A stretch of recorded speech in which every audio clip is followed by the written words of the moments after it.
Hello everyone, it's Sandra here, and I thought I would show you a sideways view of my harvest of Cinderella.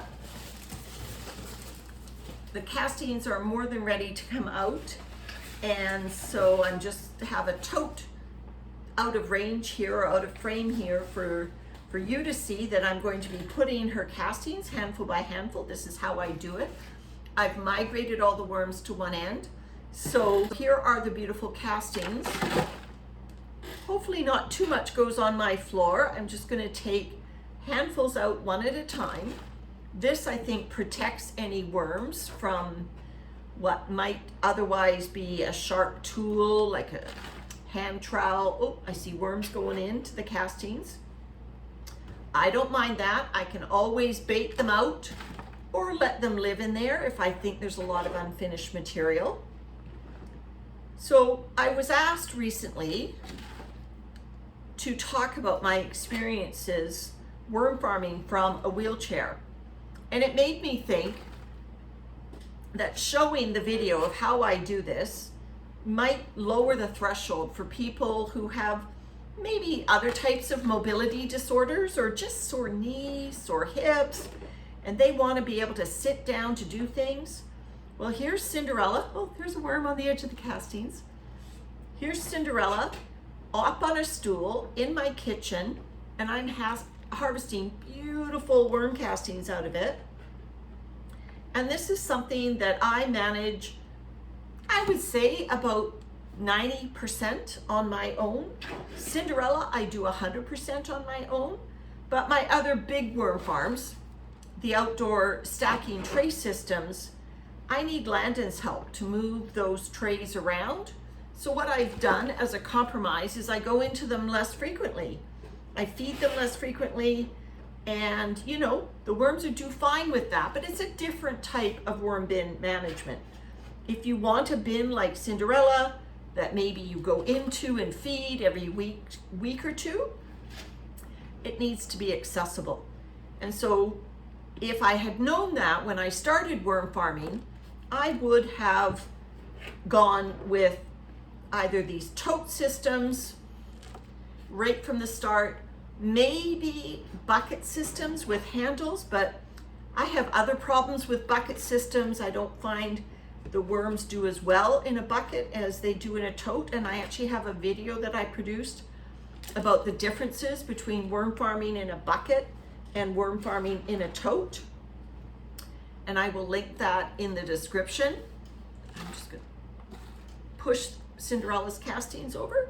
She's doing great, still going strong, producing handful after handful of castings.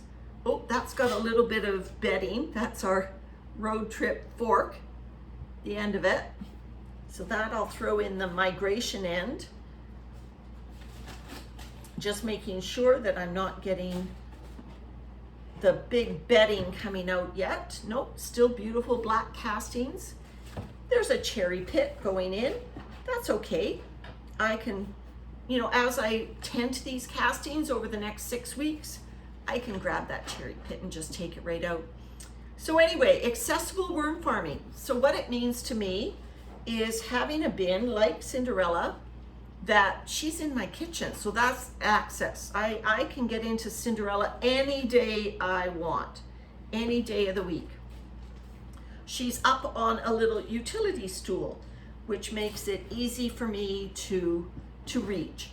At other times, like you'll see, I am bent over a little bit here. Other times when I tend to Cinderella, I actually move her onto a kitchen chair. I'm just going to take that worm out because he was obviously right in my handful. I move Cinderella myself. She has these built-in grips on either side of this tote, and it is something that I can lift from the height here on a utility stool up to the seat of a kitchen chair, which is slightly higher, but it does give me access to Cinderella without even having to bend over this much. Well, you know, it's probably about an 8-inch difference between the top of the utility stool and the seat of my kitchen chairs. So that makes it easier for me. So just, I'm feeling with my hands what is castings versus what is bedding. Taking out these last few handfuls. Again, if I pull any worms or bigger bedding like this rose stem out of Cinderella, easy for me to add it back in. So just another few handfuls, Cinderella. And then I think we will call it quits, and you can get on with producing more castings. All right, so you see I'm tumbling some of the castings over the side. So I guess that's another accessibility tip. Have a broom nearby. As V from the Garden and Worm Lady says, worm farming is messy. And so I have a broom sitting here in the kitchen, and I routinely sweep up after I have a session in a worm bin. Now I have wheels that drive over the castings or whatever else I spill on the floor. So I make sure that, you know, I avoid driving over my debris until I get the broom. So before I start a session like this, I have the broom sitting right next to me, right at hand, so I can sweep the castings aside out of the way of my wheels before I start moving. I have done worm bin maintenance from a chair, transfer to a chair, and I can sit there and work with two hands. You'll notice in most of my videos I'm doing it one-handed, and I'm doing it one-handed because, you know, one arm is shorter than the other when you're sitting sideways. I don't have a scooter that the chair rotates, so that's just my mobility device. Yours might be different, or like me, sometimes you may choose to transfer to a chair. All right, Cinderella, I think you're almost done here, giving up your castings. And so I will show you what I harvested here in a moment. But let me just show you how easy it is. Again, this is a demonstration of accessibility for people to be wheelchair worm farmers. So what I've got, you gather your materials ahead of time so you've got them at hand. So here is the bedding of choice for Cinderella today. This is in a bucket. This is wood chips, sifted wood chips. In it goes, bucket almost empty. I'll just get that last little bit out. It was clinging a little bit because there was a little bit of moisture in these wood chips. They have been aging outside for months. And look at, they almost look like castings, don't they? They're beautiful. Cinderella usually gets, well, she usually gets roses and toilet paper rolls and haircuts, but today she's getting wood chips.